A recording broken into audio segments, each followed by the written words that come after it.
Ok, vừa làm chuyện cho nên lúc vừa nồng nắp trường trường quốc Their parents sitting down already. Why aren't they sitting down? Because they're trying to help us. ok, chuyện cái đang vừa They all have the same shirt. good morning. Let me see up front. Không cần phải fine. Tất cả những cái công này, Everybody is unique. tất cả công này, đại gia này cái công này, mà về quyền mình rất là họ, Khỏe không? Để giúp khỏe không phải? Yên thu, một con hallelujah xin chung yên chủ tư bác huy ổ. Yên im của. Ok, cùng nhau họ. Vừa con ta là tí hả? Con cái sầm hàng á. Con vừa có mà nó có cái của chẳng xin kinh đô. Hàng gì con chỉ tao nó phải nó chỉ đô. Tao với tất cả bạn gì phải? Đúng không? Là chỉ là chỉ đô. Cũng vừa giúp họ chỉ họ cũng nghe gì đó. Đâu mẹ bà ní, bà ní, cái này nó sẽ, He's gonna go sing. đi nó, đi nó. Ok, đồng nhau, so ý, giết vừa có tiền mùa, hiện tại tạo nó như tiền đi trước, nhưng Sacramento, thì đó, mà tao ta sẽ có số là phải tiền mà phải, nhưng mà như tiền quật gì à, mày à. Ý ta là số chương trình nào? Ồ, là như là một hai phần sáu. Ý ta, ý ta, một bài ý ta, có chuyên sân xin cả. Any first time visitor, you guys here? Welcome. It is all honor to welcome you to First Union Church of Sacramento. Yeah. It is official. We are here. Correct? Okay. So, vừa mà điểm hiếu và để cho quản tao quản cái gì hết thì em hai bà em social media bà I welcome we want to welcome all those of you here and those of you on the social media. This is First Union Church of Sacramento. Welcome. Enjoy service with us. Vừa đồng nhau chính thống nghiệp chung. Yên cô yên phát là để yên nam là để social media. Vì chung ở trên vừa để gió họ. Yên nam mình vừa ta cảm nhận ta cáo vừa sản chí mù. Vừa tổ dung nguyên để chung. Vừa chung ta cáo. Yên chí hỏi vừa là chinh chí mù. Vì vừa tu tổng sinh. Vì vừa tu gặp chung này. Yên siêu nhịp nhau. Chỉ hỏi vừa đó gì à? Bây giờ thuốc siêu xử lý thầy vừa công nghiệp và đi đó bên ít đó vừa đã tại bài giảng chỉ vùng vừa thuốc siêu xử lý yếm quang gì với nhau yếm đi vừa việc muốn tỏi đào tạo nhau đến tiền thì hăng thuốc siêu xử lý thành có tổ yếm chứ à đi vừa chỉ năm triệu trên chỉ vùng tôi sẽ sử dụng nhiều vì vừa thu nạp nhau về đi mua nhé để nạp nhau để lưu thì lại có thể sẽ sử dụng cho vậy vừa để chỉ thu bổ những cái đi xuống là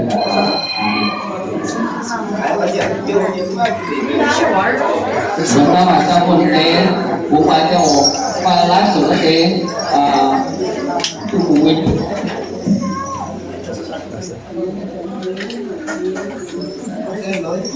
Good.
ยัง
ไ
Học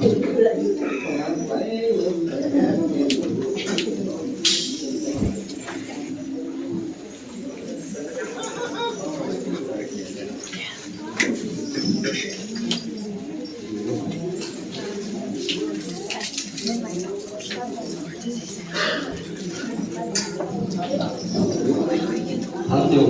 có phù hợp chỉ con đi điều là thấy gì thôi zoom nhưng nó rồi thì phải tỏi sẽ lên mua tỏi nói để cái gì bắt đầu các tuân mình là xây chiêu mình tuy nhiên sang là phải tỏi bây giờ có bốn đứa đang đi từ làm tiêu này thì đang đi vừa ở giảm tháo cái môn này quy nhiều này để gì vừa zoom các gì trong nhà rồi vừa thì chúng ta những người vừa nó hạ mỏng cái bao nhiêu vừa thì nhà vừa mãi cái gì tháo vừa mãi tháo zoom tháo vừa dần thì to chiều vừa mãi với thì nghỉ đâu thì to này sẽ có cái tiền nói mình muốn có cái gì thì giờ mới tháo bỏ đấy chịu từ kia vui xuống thì hỏi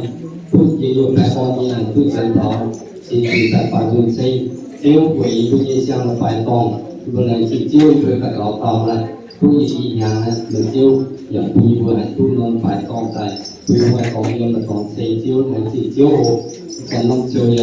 cháu chiêu hộ phong hồ thì nhà rồi chơi cùng nhiều nó tỏi mà xong rồi rồi tôi tự nhiên tại phong hồ kun rồi chiêu nhiều cùng tôi chiêu là thầy người của tôi vừa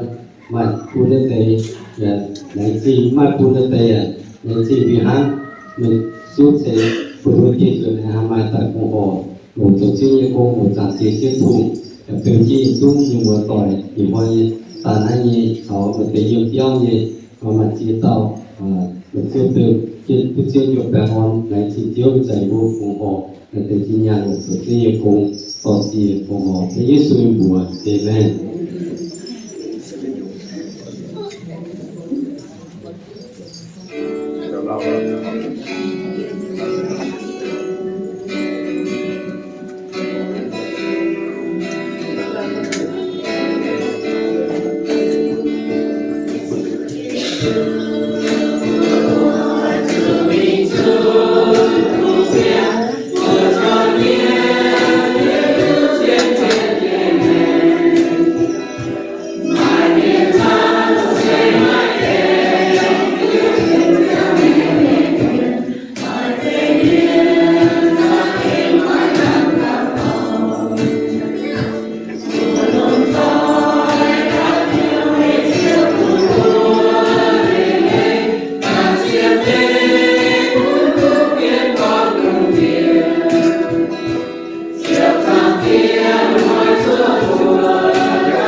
Không nói. Cái cô tên nhớ thì cô tên.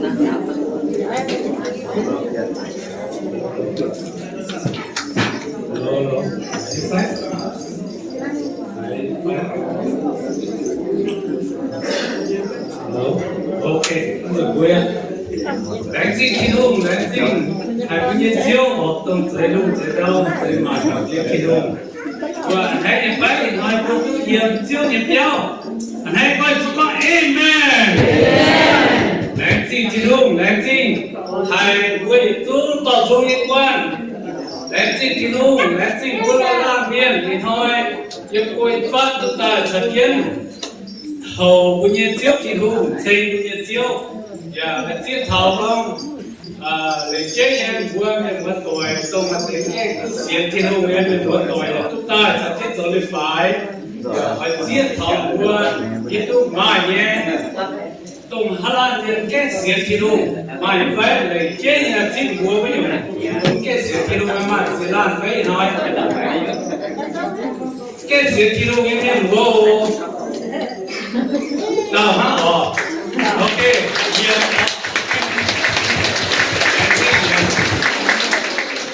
Giờ làm gì nữa? Chúng ta làm cái gì á? A sleeve cover? Oh, okay. Thank you for coming. We welcome a newcomer.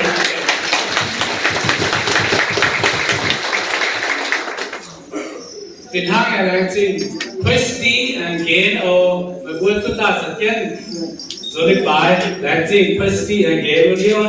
Thank you all. Làm gì? Hạt chiếu đi, chiếu cái lồng hài in hoi. Có thật dùng tổ nhẹ hộp tàu không? Chiếu nhẹ tiêu. House of the Lord. Với chú in hoi bốn mai phụng vào cái gì á? Với chú bốn nhẹ giả sử có các equipment thì anh cái rồi có nhiều một tuổi à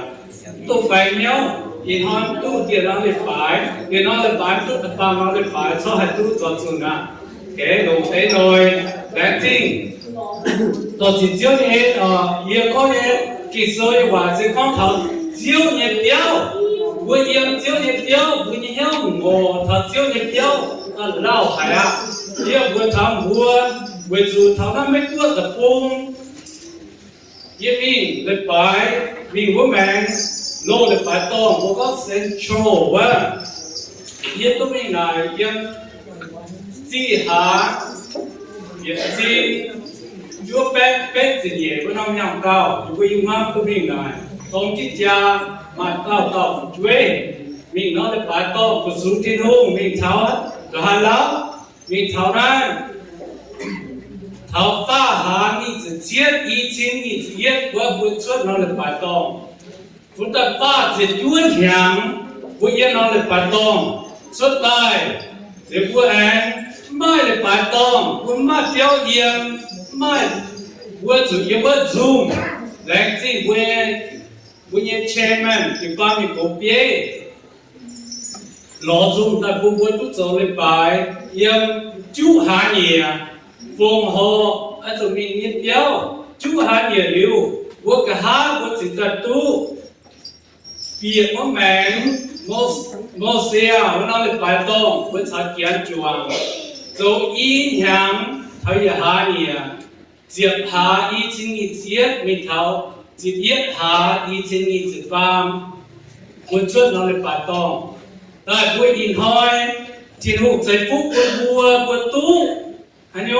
我都佛制，接一下成方。我做這樣的擺動，接一下成法，一下嘢路啲我都變，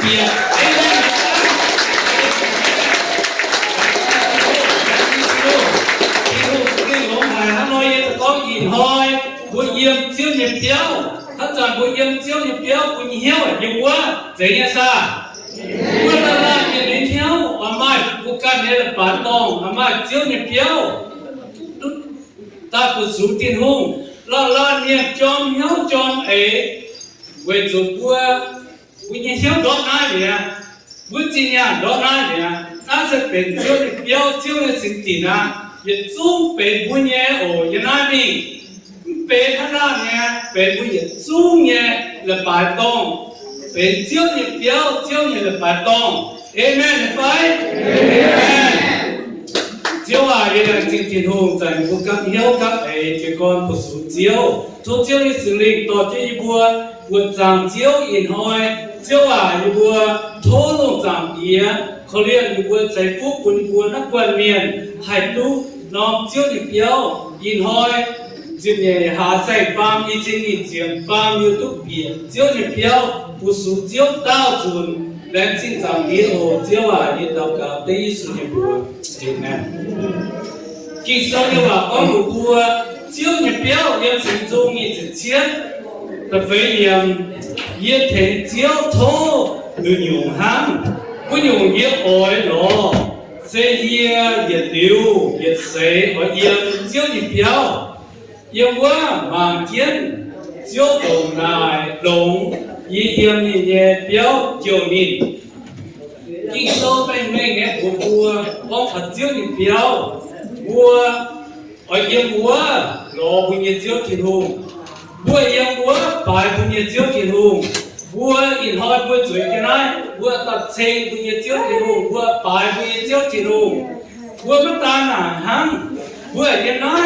chiếu nhìn vua chủ vua chỉ tu bùn nhiệt chiếu thiên hùng vua yên hải bùn nhiệt chiếu yêu quá dễ nghe sao khi siêu mong vua mà ít vua lan miền kia hắn không tóm bùn nhiệt chiếu giờ sao vua yêu quá in hỏi vua mà chăm chia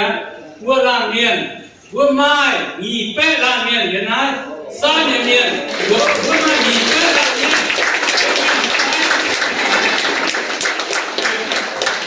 vua tổng giao hệ vua ta thảo vua chuối mấy gì mà thế sâu dám bền nhung chưa nhập béo nó vua mà thế sâu mà thế chuối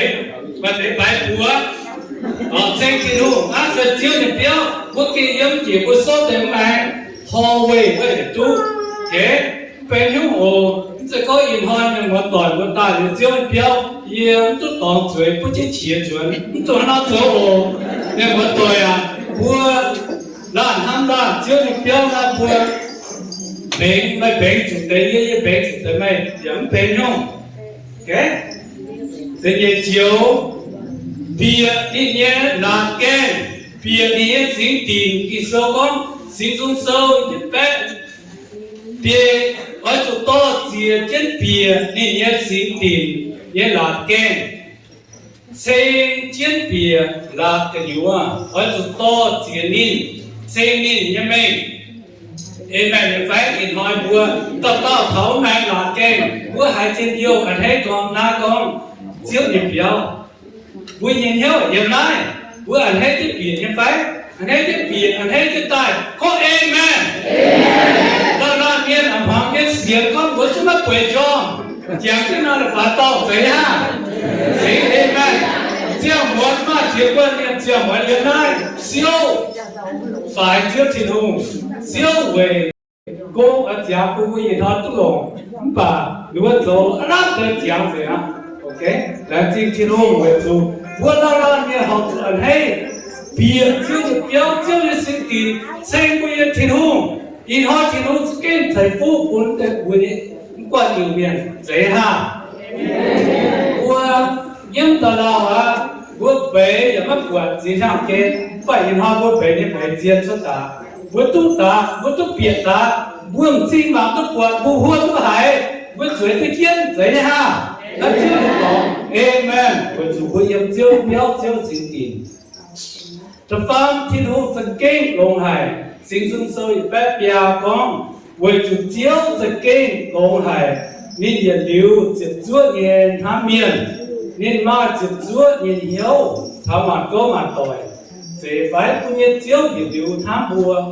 也不出谁的，他不归谁，不年教的路留他不他到行为，为难不知道，我不年教这个公海，为难我这里，为难我白里，这哈，amen，不年教这个公海。lùng thiên màn nguồn mai không đủ của nhiên thiếu của nhiên thiên hùng Giêsu đủ kia nên sao bố yếm nhiệt sấy bố năm sấy chia nè sao chứ bùa to bố biển thì toàn búa nhiệt liu ăn chút sao để yếm tháo màn câu màn tòi thế ha eternity bố nhiệt liu chút sao bố nhiệt chiếu yếm bố nhiệt chiếu kinh long hải ta phải nhìn thiên hùng xây quân bùa quân tung dao miền mùa tỏi mà chỉ to miền mùa có chỉ như bùa tôi lại phải tòng tai dao hài chỉ mai nhàn mà hôm á quân tung dao kinh số có bùa chiếm chủ nhé bùa lén xin thiên hùng về quân bùa nhung đống nhé nhàn hốt đuôi hậu thấu bùa yên nhé tòng cái nhung thiên hùng ở chạy quân tụ giao yếm quân tụ lại bắt đầu cái hồ quân đã cho công nhân miền dùng rồi tốt mai nhà là hốt thế ha cho công không và quân tụ cái xiết béo mà miền tốt quân nhà quân dùng rồi yếm chiếu yếm béo chẳng cá của yếm dùng rồi thế ha amen nhé phải amen tâm kín yêu con thảo chịu băng hóa tội vượt bền chịu băng hóa tội rồi cái nó làm lan miên vượt bền thiên hùng như hóa tội vượt bền chịu băng như hóa tội vượt con the church family ví dụ vượt rồi cái này ia yếm dây mây yếm dây ia hắn nói lắm dây ia bền quần mây bền quần ia vượt lòng rồi ia thiên hùng dầm hiên vượt bền có bền yếu bên mùa bên tổ bên gì dễ ha dễ có amen quốc bên brother sister in Christ anh hùng quốc bên Kitô nhé có mùa yếm chiếu Giêsu Kitô dễ bất dễ hắn tao nhé với yếm chung nhé với chẳng cái nát của tôi là khu tôi lùa nhung với lẽ chính về bút chú nhé miền lẽ chính về thành vua nhé miền phụ chú thiên hùng为了不做呢苦事出大也留言，我啦念做为天空的功，做为天空，做为美，做为业，也做那也留言，买有多讲究哦，我做呢苦事也留言，也留敦윤，讲究哦也天空不买有多，我做为天空，把美做为么干，也做为干，这哪还多？và vượt dấu về với những chiếu thiên hùng vượt dấu về với chiếu kỳ chủ hiện lưu yên vượt dấu những cống đó chẳng cái ổ ta chiếc kìn yên con thảo thiên hám như này kịp ba miền bùa có khập địa congregation ở con thảo kịp ba miền bùa tội mang lâu ổ yêu ơi con chiều lệnh chính yêu và quân thảo yếm dung chuẩn thiên tai thể cho công yếm lên bài tông yếm anh hay trên nhiều hải vượt bùa yếm dung xuất tài thỉnh kiến thể bùa bữa nhẹ xiang là bài tông ye keng anh hay cũng mà bữa hiếu tu bữa tu chít bữa nhẹ mẫu tẩy mẹ okay bữa chẳng cho bữa nhẹ mẫu tẩy sẽ bữa nhẹ nhung bữa nhẹ go bữa nhẹ go bữa ham chết bữa mai non bữa là bài tông bữa nhẹ bè sẽ bữa nhẹ mẫu tẩy bữa mai non bữa là bài tông in hỏi bữa tu ta chẳng cho in hỏi bữa tu ta bữa chuối cái đó à hắn chạy con nó bữa chín tu quả à nó là bài tông bữa giờ cái đó à nó tu bữa ở tu nhẹ bữa tu quả à như chậm nói như chậm thầu bữa chậm mình ai thì ba mươi tuổi phía nhẹ yêu chairman khám gì bữa mà con thầu này bữa yêu họ all will để bữa mình chào giờ mà chết sang bữa anh sẽ chết na thành chia bữa mình thầu á hành bữa con bị bữa chúng mà nó bữa là bài tông hay tôi là làm để tiền chúng bữa trước mình mất tông yên tôi là làm để bữa chúng mà nó là bài tông à tông chiều con yên nó tông xuất tài điều chỉ con mai là đúng nghe yên là tài chúng ta tìm cho con ở mai bữa là bài tông các tin các nhà các hiếu bữa chúng ta hai tu nó là bài tông ta bữa chú bữa tu nó là bài tông ta bữa chẳng kết ổ này bữa chúng như là bài tông bữa cổ yếm này bữa tài yếm này amen là phải bữa mà xin mà nhang bữa chủ ta gót này chẳng kết ổ dễ ha amen bữa xin nhang bữa gót đến này bữa yếm tung hám thảo con thảo la miền phải la miền mà học bữa chia tay yên chủ suốt nó là bát tông yên đồ như nhà rồi nó mai chẳng cái mai bữa tôi ra nè hát chơi có buồn buồn nào we die here or we live here and die here okay chẳng cái we tông yên ai we tiêu yên ai we tiêu thiên hùng yên ai chẳng cái nó tông nó sẽ diễn và yêu của thằng có miền của tôi quân mình thả nó tông và ô vừa tông chúng tôi suy nghĩ cả nó tông cả nó sáng cả nó bung giờ mày vui như tông như đó chẳng chết trời con quân mình ôi quân phun búa trời hăng lò nhưng mà tôi ôi nhớ búa quân như tiêu quân như tông như đó quân mình thả hại quân ia có chuyện gì quên hả tiêu mình dân New York bây giờ phải tổng thành yếm nát tôi yếm mà chỉ mà nhà nhé giờ chụp phun cho nát thì dễ ha amen tao mai objection phải mà tao có kêu hỏi ông nhớ là thiên hùng tao chỉ chiếu em cái lại và thốt thiên hùng mà hồ quang kết của chịu bằng lan miền thiên hùng ở quân quân mà cha thốt chiếu giải phúc quân mê chiếu cầu mê thốt chiếu số tổ quân mê giải ên quân mê thốt chiếu huyền nhiên mà mê quân mê mà bèn gòn vua biển nó nằm béo nó tỏ ta chiếu để liu chiếu cầu vua chiếu để liu sáu quân tổng yếm vua mất chủ giao mất chủ quân hiếu hát tiêu tổng yếm con vua vua giải yếm con đến tiêu bà yếm ha yếm là khu lò yếm con tu ya hai giao in họ với tu tấn giao với cái chuyện thực tế nhá amen tổng hiếu tổng ấy thành kiến can thành kiến ban thành kiến dầu nó cũng mãi không giao thế ha với chủ tổng hiếu tổng ấy như này mình hắn cho công nghiệp nó ta chỗ nó cái xe lúc đó cũng chăng mai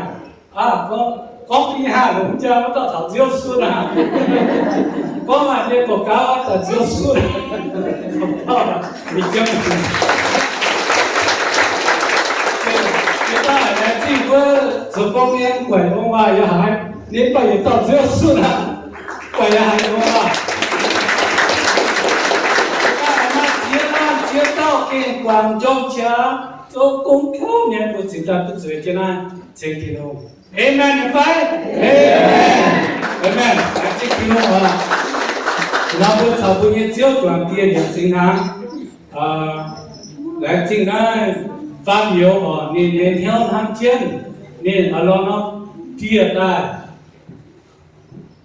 เป็นสิ่งทางเที่ยวนะนี่เขียนฝูงก็มันเท้าฝูงต่อนี่นี่เนาะพูดหลงจะน่าดังแรงสิฟังอยู่像倒在体育那边啊，这老管，OK， 不干把它倒那种，来进，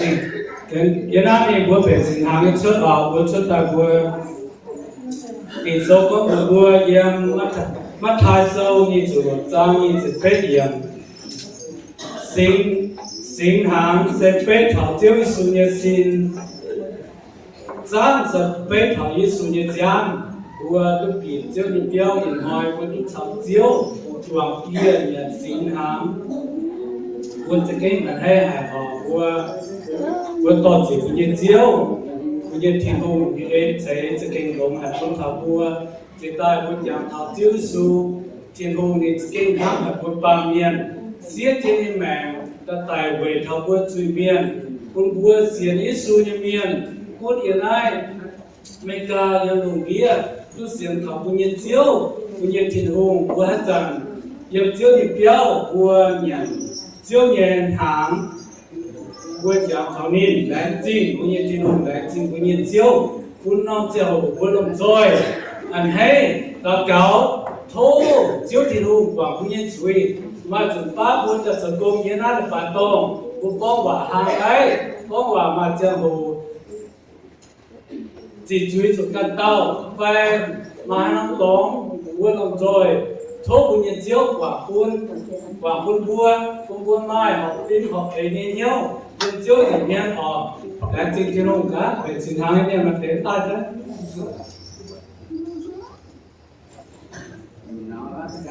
ตาที่ซ่าเยอะเก่งคราวซ่ามาให้เต้าฟ้าโอเป็นสิ่งทางโอ้นี่ใจโยฟ้าแองไม่อย่าองนี้โอ้ตาเจ้าโอเคลงย่ออีน้อยบัวไอ้จบก็เสียเจ๊ตามมาสัญญาเนี่ยว่าบัวจุกก้องอ๋อ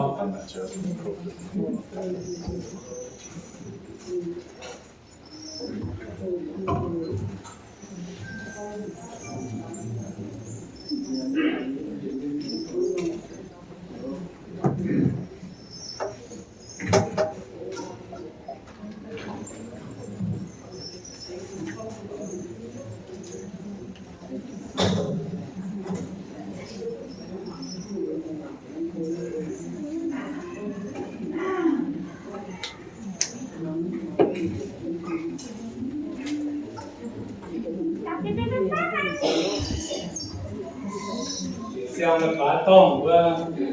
也成行别的来这个。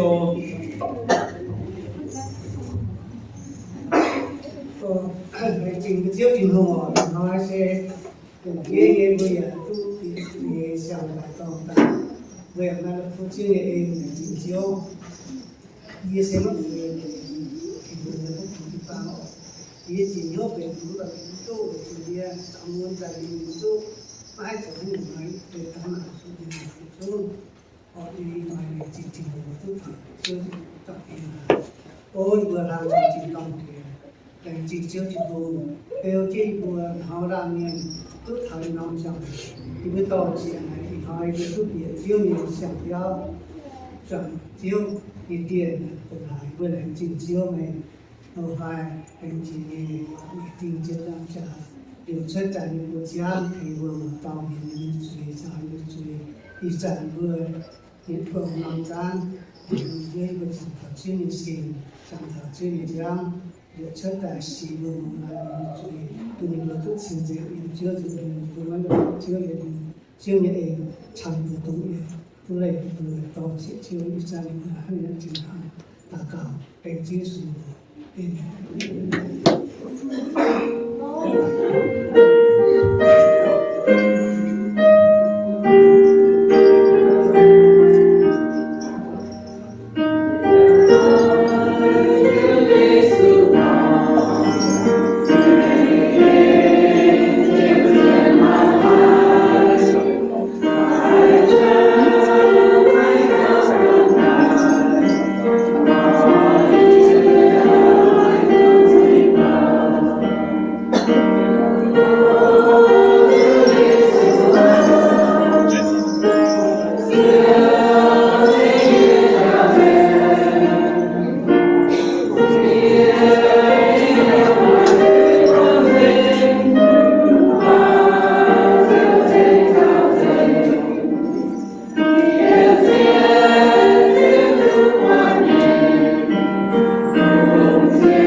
Now, that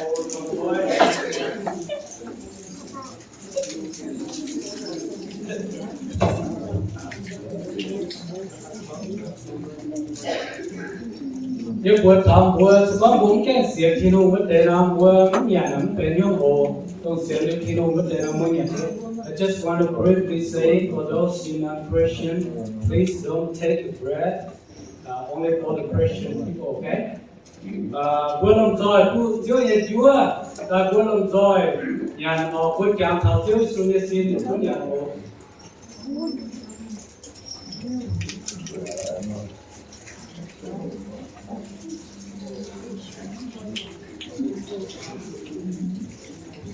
They will separate thảo chiếu xuống nhà giam được xuất quảng của nhà tham nhà chuối ở với Trung Hậu Hồ.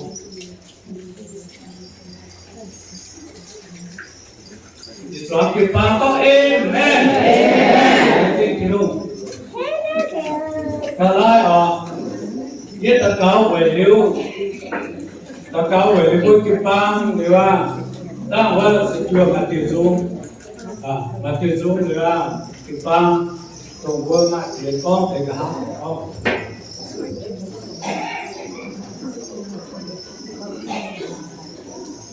Lại ta chém sự tạ cao là Giêsu với ý đồ với tạ cao với quân.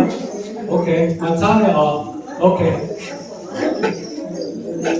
Ok, cái gì chẳng phải đi. Ok. Nếu quân, nhìn chung đâu có anh tạ cao ở chiếu là làm gì bất kỳ luôn tao chỉ chiếu thì luôn giải phúc quân quân chỉ bang thành tu nông là bài tông thànhเป็นchiếu như sinh kỳ quân nhìn hỏi tao hỏi lúc ta nói cho cái bài xây chiếu thì hùng nhưng mà tội quán chiếu thì béo trên nhiều hay mà lo hay với to chỉ với thì hùng là gì của những chiếu thấu chiếu giải phúc của những quân lan kịp vang nhưng mà tội tại tu chiếu thì bèn ơn cho nên tu chiếu thì nhiều thấu chiếu giải phúc của lan rồi chiếu à kia ta cao về